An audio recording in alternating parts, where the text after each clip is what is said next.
안녕하세요, 여러분. 오늘은 조금 민감하지만 우리 모두가 한 번쯤 겪어봤을 법한 이야기를 해볼까 합니다. 바로 집에 초대했는데 이런 말과 행동을 한다면 이건 좀 아닌데 싶은 소위 손절각이 보이는 인간 유형에 대한 이야기입니다. 혹시 지금 이 글을 읽으면서 내 주변에도 그런 사람이 있었는데 라고 생각하시는 분들 계신가요? 나이가 들수록 인간관계는 양보다 질이 중요하다는 걸 깨닫게 됩니다. 특히 나만의 소중한 공간인 집에까지 와서 선을 넘는다면 그 관계는 다시 생각해 봐야 할 때입니다. 오늘은 외로움을 달래려다 오히려 후회하게 되는 내 집에 절대 들이면 안 되는 사람의 유형과 우리의 평온한 삶을 지키기 위한 초대의 기본 원칙에 대해 이야기해 드리겠습니다. 이 주제가 마음에 드신다면 구독과 좋아요 잊지 마세요. 여러분의 평화로운 일상을 지켜주는 좋은 콘텐츠로 보답하겠습니다. 자, 그럼 첫 번째 유형부터 살펴볼까요? 집에 초대했는데 이런 말 한다면 바로 손절해라. 인간 쓰레기다. 첫 번째, 집으로 사람 등급 매기는 인간. 딱 한 번 초대했을 뿐인데 그 후로 그 사람의 말투가 슬쩍 바뀝니다. 이야, 집이 생각보다 넓더라. 냉장고에 반찬도 많던데 거기 사시니까 뭐 여유는 있겠네. 처음엔 칭찬처럼 들리죠? 그런데 이상합니다. 그 말 속에 미묘한 경계와 질투가 섞여 있습니다. 어떤 사람들은 남의 집을 보면 괜히 질투를 합니다. 쟤는 잘난 척하는 것 같아. 우리랑은 달라. 우린 그냥 소박하게 살아. 하면서 자신들만의 선을 긋기 시작하죠.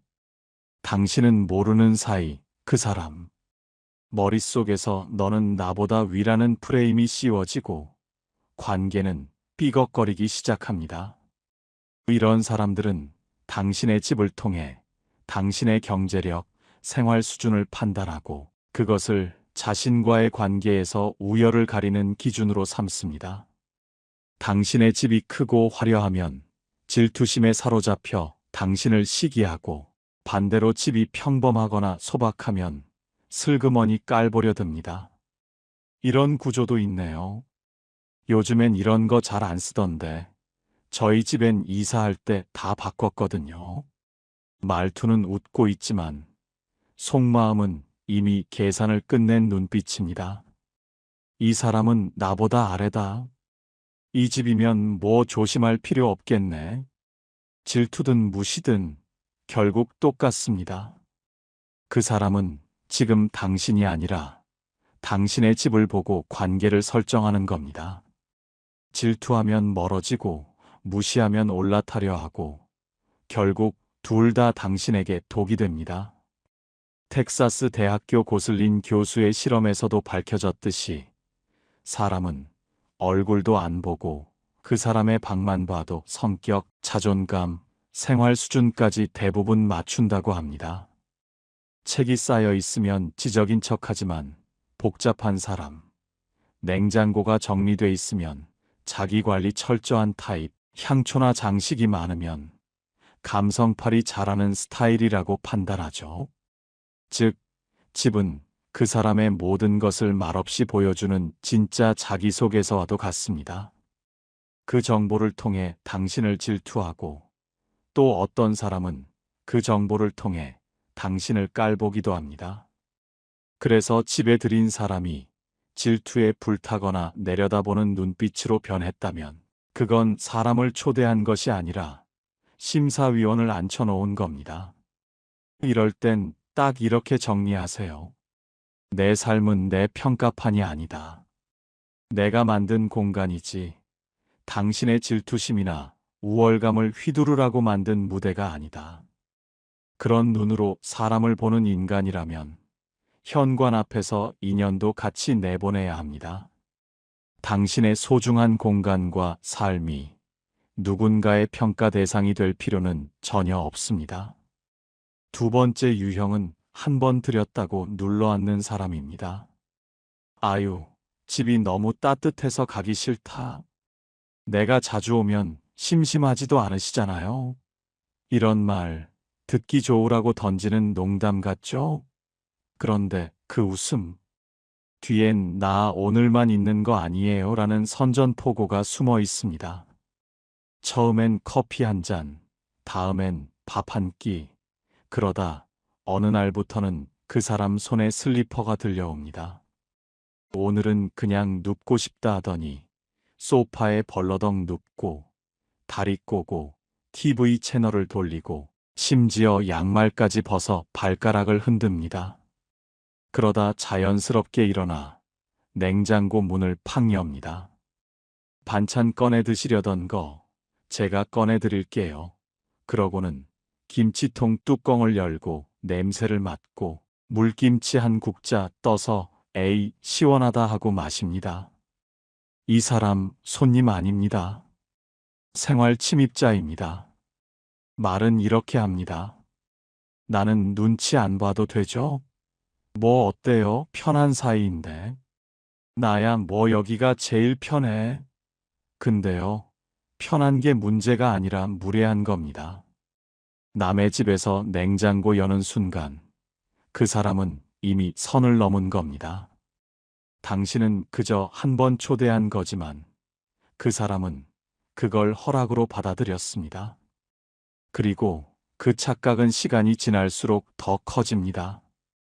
하루 이틀 오던 사람이 일주일에 3번, 그러다 매일 오고 어느 날은 당신보다 먼저 문을 열고 들어올 기세입니다. 심지어 당신이 안 보이면 어제 왜 안 계셨어요? 전화는 왜 안 받으셨어요? 라고 묻기까지 합니다. 이쯤 되면 손님이 아니라 감시자입니다. 무서운 건요, 초대한 사람이 나인데 왜 내가 눈치를 보게 되는가 하는 겁니다. 불편한데 괘씸하지 않고 화가 나는데 말은 못하게 되는 상황. 이게 바로 생활 침입의 무서운 지점입니다. 철학자 쇼펜하우어는 이런 말을 남겼습니다. 어떤 사람은 그저 존재하는 것만으로도 우리의 평온을 침범한다. 말 한마디, 행동 하나, 시선 하나 없이도 당신의 평화는 서서히 무너집니다. 초대는 선물이지 통행권이 아닙니다. 한 번의 호의가 당연시되는 순간 그 사람은 더 이상 손님이 아닙니다. 침입자입니다. 이럴 땐 눈치도 예의도 생각하지 말고 딱 말하세요. 자주 오시니까 솔직히 좀 피곤해요. 저는 혼자 있는 시간이 꼭 필요해요. 딱 이 정도면 됩니다. 예의는 지키되 경계는 분명하게. 냉장고 열고 소파에 눕고 TV 돌리는 그 사람. 당신의 삶을 살금살금 잠식하는 불청객일 수 있습니다. 불편함이 불쑥 찾아오기 전의 관계도 방문도 정리해야 합니다. 당신의 집은 당신의 성이며 그 성의 문을 열어줄 사람과 시기를 선택하는 것은 온전히 당신의 권리입니다. 세 번째 유형은 말이 너무 많아서 결국 당신을 무너뜨리는 사람입니다. 정숙 씨네 아들 이번에 뭐 잘못됐다며? 그 집 며느리는 원래 싸가지가 없었잖아. 그런 결혼은 원래 오래 못 가. 내가 진작에 그랬지. 처음엔 그냥 수다라고 생각했죠? 그런데 그 수다가 당신의 삶을 무너뜨릴 수도 있습니다. 아파트, 경로당, 교회, 요양시설. 이런 공간은 사람보다 입이 더 오래 남습니다. 오늘 한 말이 다음 날엔 이름이 붙고 그 다음 주엔 기사가 되고 한 달 뒤엔 당신의 진짜 이야기처럼 퍼집니다. 이런 사람들은 특징이 분명합니다. 자기 얘기는 절대 안 합니다. 걔는 마리아로 시작해서 나는 잘 몰라로 말을 끝냅니다. 근데 그 사이에 온갖 뒷이야기를 다 터뜨려 놓죠. 난 들은 얘기만 한 거야. 그 얘기를 내가 만들었겠어? 책임은 절대 안 지지만 피해는 당신이 다 봅니다. 이 사람은 늘 남 얘기하면서 가까워지려고 합니다. 누굴 욕하면서 편을 만들고 그 편으로 또 다른 사람을 무너뜨립니다. 그때 당신이 옆에 앉아만 있어도 이미 공범입니다. 소문은 폭탄이 아닙니다. 가스입니다. 티도 안 나게 퍼지고 언제 터질지 모르게 구석구석 번집니다. 그리고 결국 그 말의 중심에 당신 이름이 섞입니다. 실제로 소문 때문에 수십 년 살던 아파트를 떠난 분들, 경로당, 교회 발길 끊는 분들 너무 많습니다.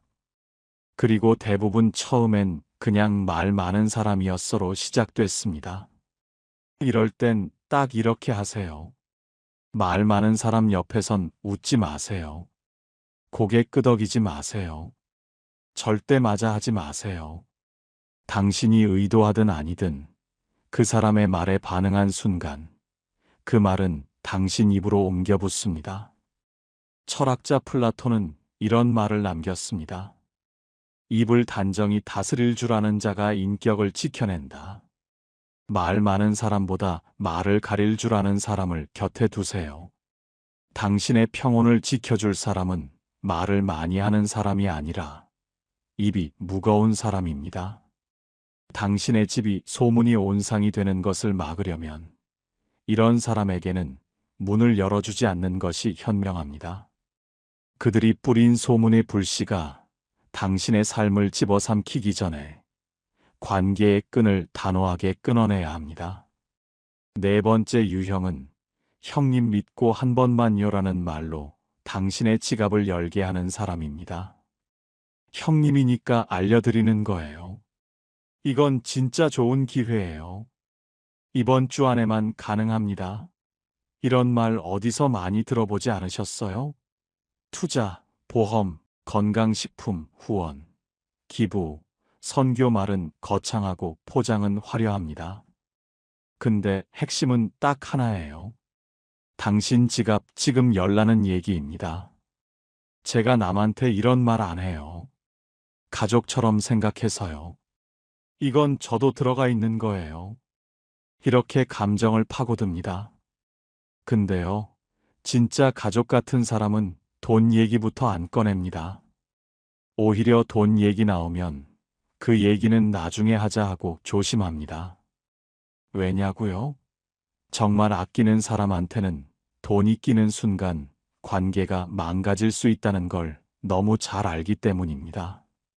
하지만 이 사람은 다릅니다.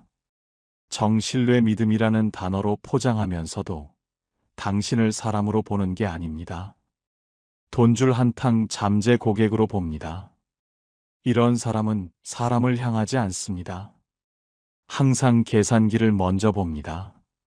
당신의 연세, 당신이 사는 동네, 집이 자기 소유인지, 연금은 어떻게 받고 있는지, 통장에 얼마쯤 있는 사람처럼 보이는지, 이미 계산이 끝난 상태에서 말을 꺼는 겁니다.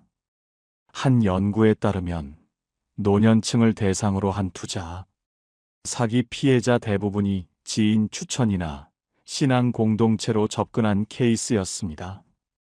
사람을 이용해 돈을 빼가는 구조죠. 그리고 피해자는 대부분 이렇게 말합니다. 그 사람이 그렇게까지 할 줄은 몰랐어요. 좋은 마음으로 도와주려고 했을 뿐인데. 근데 중요한 건 도와주려는 마음이 아니라 당신이 잃게 되는 것입니다. 돈이 오가는 순간, 그건 관계가 아니라 거래입니다. 거래는 실패해도 되지만, 관계는 무너지면 되돌릴 수 없습니다. 그 사람이 가족처럼 느껴지셨나요? 그럼 더더욱 돈 얘기하는 순간, 선을 그어야 합니다.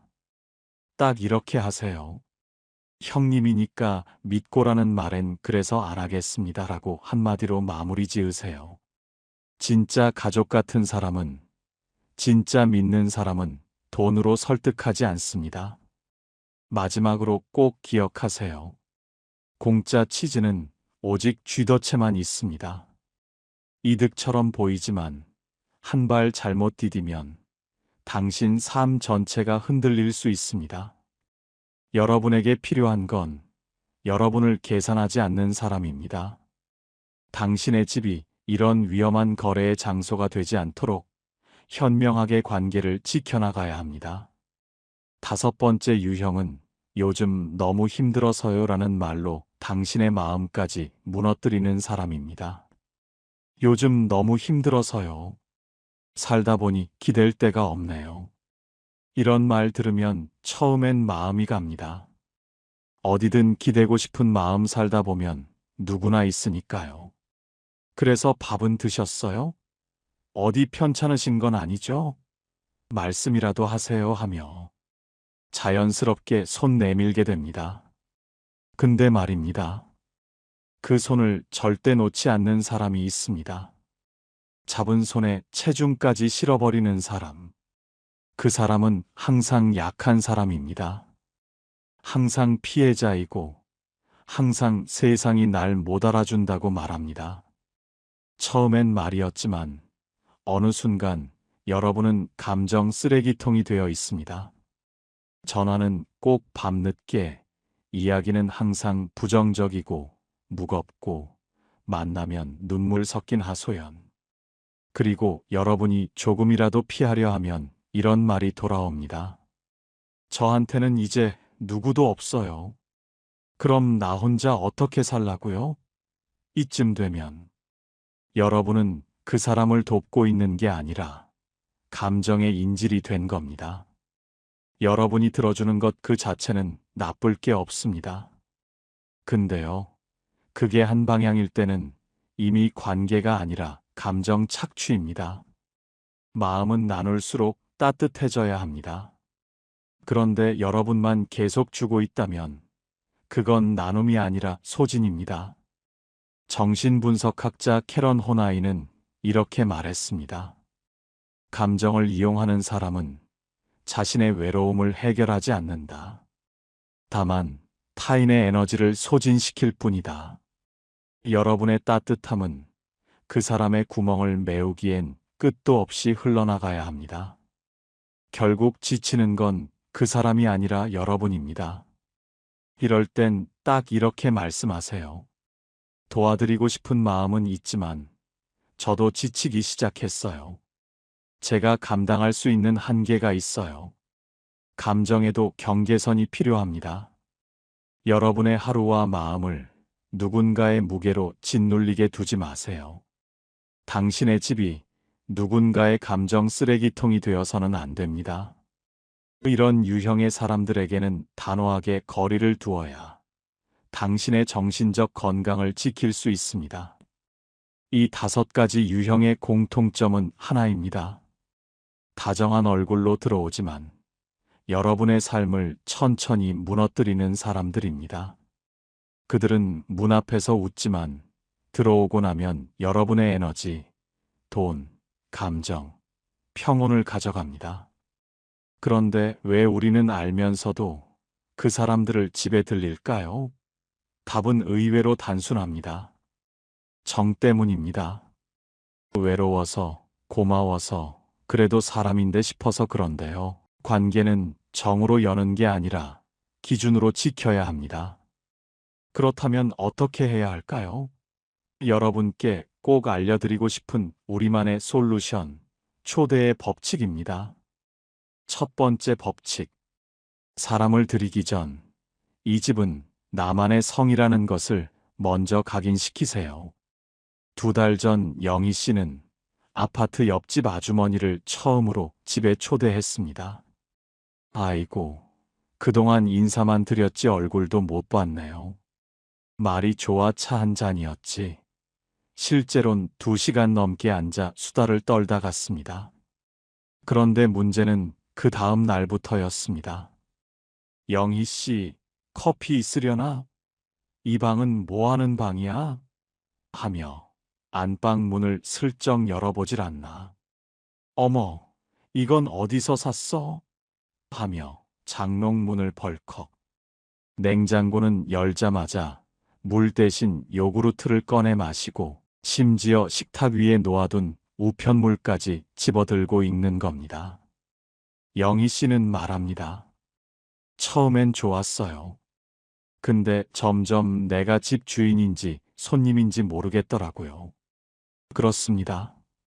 처음에 친절이 나중엔 내 공간을 내어주는 통로가 되어버린 겁니다. 그래서 사람을 들이기 전 이 집은 나만의 성이다라는 경계부터 분명히 해두셔야 합니다. 여긴 아무나 드나드는 데가 아니야. 나는 집에 사람 잘 안 들여. 이런 말을 미리 흘려두는 겁니다. 그래야 나중에 거절해도 어색하지 않습니다. 거절은 처음이 아니라 처음에 시작되는 겁니다. 쇼펜하우어의 말입니다. 누구에게나 문을 여는 사람은 결국 누구에게도 존중받지 못한다.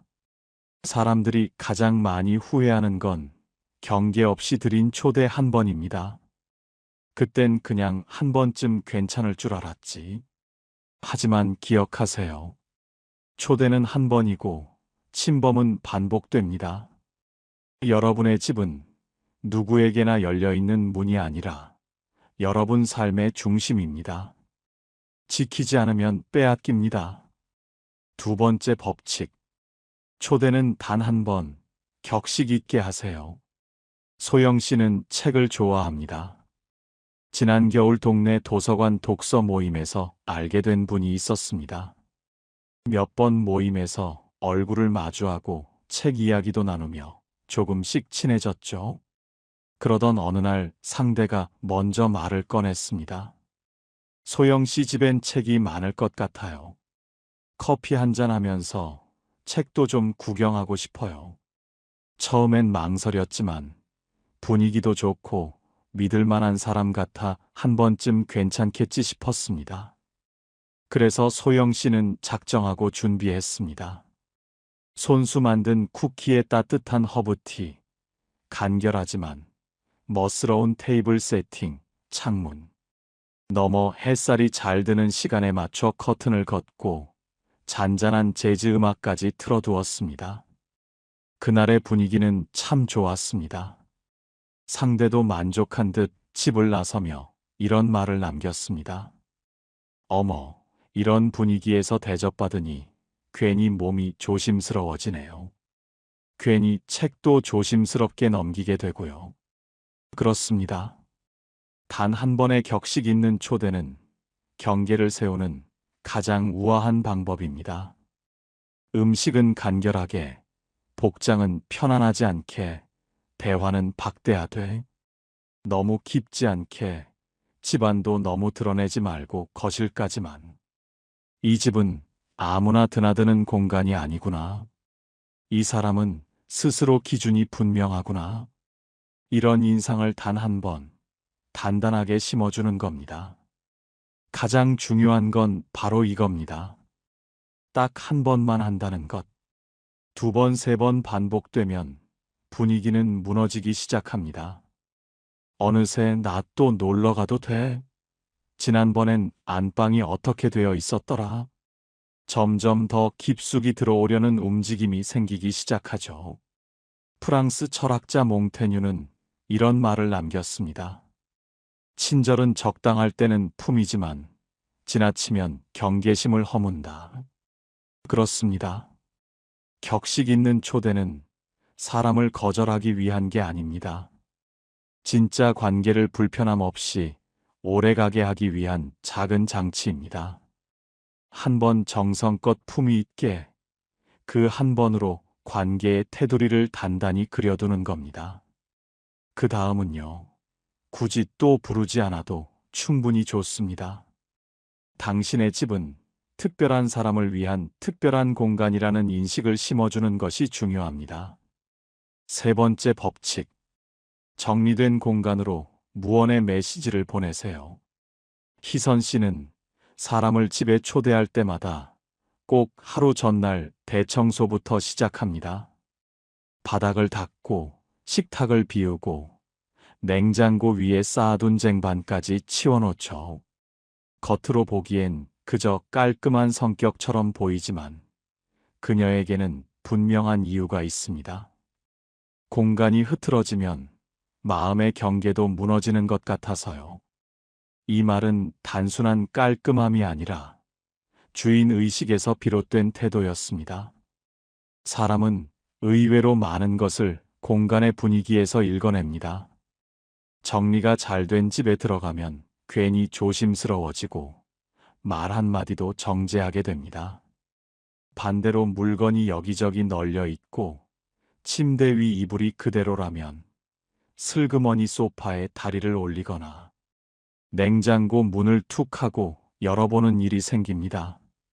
실제로 하버드대 심리학 연구에 따르면 정돈된 공간에 초대받은 사람은 행동이 조심스러워지는 반면 무질서한 공간에선 사적 행동과 경계 침범이 훨씬 쉽게 일어난다는 결과가 나왔습니다. 그러니까 공간이 곧 무언의 메시지라는 겁니다. 식탁 위에 가족 사진과 책 한 권이 조용히 놓여 있으면 그 공간은 누군가의 삶의 중심처럼 보입니다.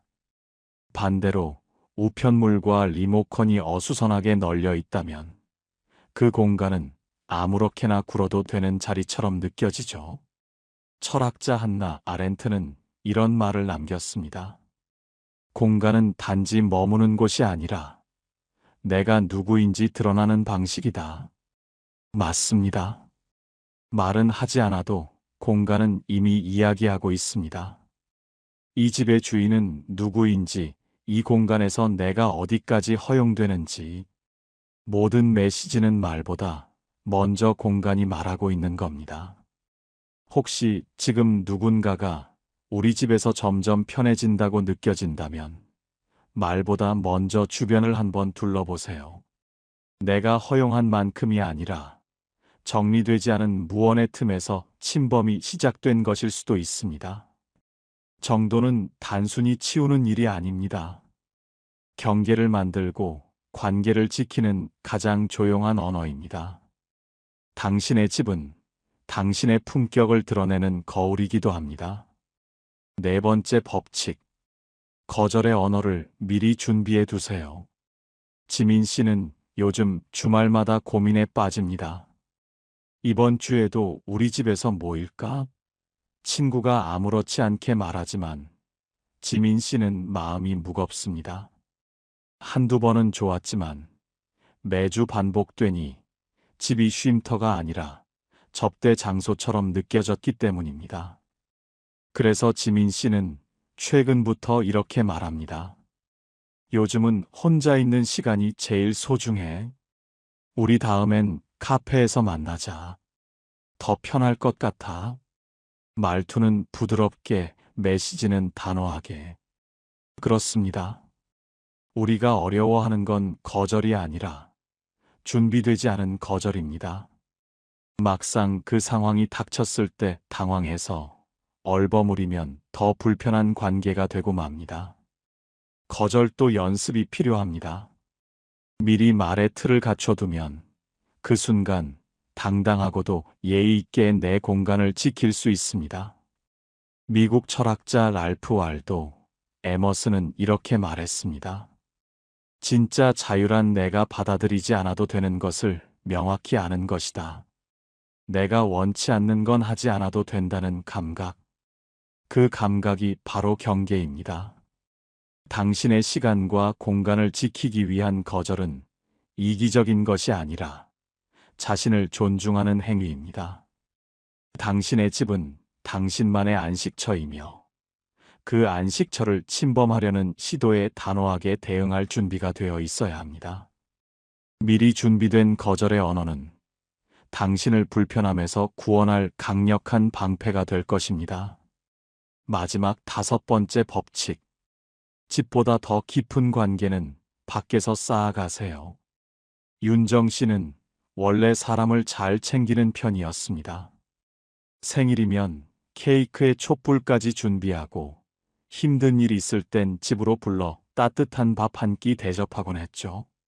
그런데 문제는 그 친절이 기대가 되기 시작하면서부터였습니다. 이번 주엔 또 언제 갈까? 지난번엔 불고기였는데 이번엔 뭐 해줄 거야? 휴일마다 남의 일정을 맞춰야 하고 청소며 장보며 마음의 여유는 사라졌습니다. 결정적으로 냉장고 속 반찬까지 남이 알고 있다는 사실에 윤정 씨는 마음이 꽤 불편했다고 합니다. 그래서 지금은 방식을 완전히 바꿨습니다. 카페에서, 공원에서, 식당에서, 밖에서의 만남으로 거리감을 유지하면서도 친밀함은 그대로 이어가는 방식이죠. 사람과 사람 사이엔 적당한 거리라는 숨구멍이 필요합니다. 집은 삶의 무게를 내려놓는 공간이지 누군가의 방문을 준비하는 장소가 아닙니다. 진짜 관계는 집에 들여야만 깊어지는 게 아닙니다. 공간보다 중요한 건 그 사람이 나를 존중하는 방식입니다. 철학자 알랭 드 보통은 말했습니다. 좋은 관계는 거리에서 피어난다. 숨 쉴 여유를 주지 않는 친밀함은 결국 버거움이 된다. 그렇습니다. 가까워지고 싶다면 먼저 숨 쉴 틈을 만들어주세요. 진짜 좋은 관계는 그 틈을 배려할 줄 아는 사람과의 사이에서 자랍니다. 당신의 집은 당신의 성이며 그 성은 당신의 프라이버시와 평화를 지켜주는 곳이어야 합니다.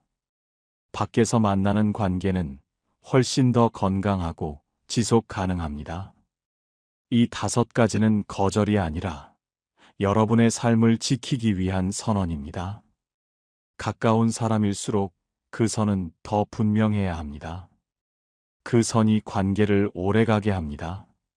사람을 집에 들인다는 건 단순한 초대가 아닙니다.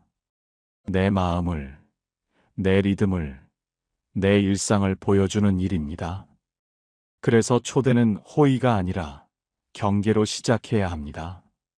처음엔 사소해 보이지만 딱 한 번의 허용이 무례를 불러오고 그 무례는 익숙함이라는 이름으로 점점 커져갑니다. 기억하세요. 여러분의 집은 당연히 들어올 수 있는 곳이 아니라 허락받아야만 들어올 수 있는 곳입니다. 이 작은 기준 하나가 여러분의 감정과 삶을 지키는 울타리가 되어줄 것입니다. 그리고 혹시라도 이미 너무 많이 허용해버렸다고 느끼신다면 지금부터라도 늦지 않았습니다. 관계는 거리에서 다시 시작할 수 있고 존중은 경계에서 피어납니다. 이제 여러분만의 초대의 기준을 다시 세워보세요. 그 기준이 곧 여러분을 지켜주는 단단한 삶의 경계가 될 것입니다. 오늘 영상을 보며 여러분은 어떤 생각이 드셨나요? 여러분의 소중한 집과 삶을 지킬 수 있는 지혜를 얻으셨기를 바랍니다. 다음에도 더 유익하고 흥미로운 이야기로 찾아오겠습니다. 감사합니다.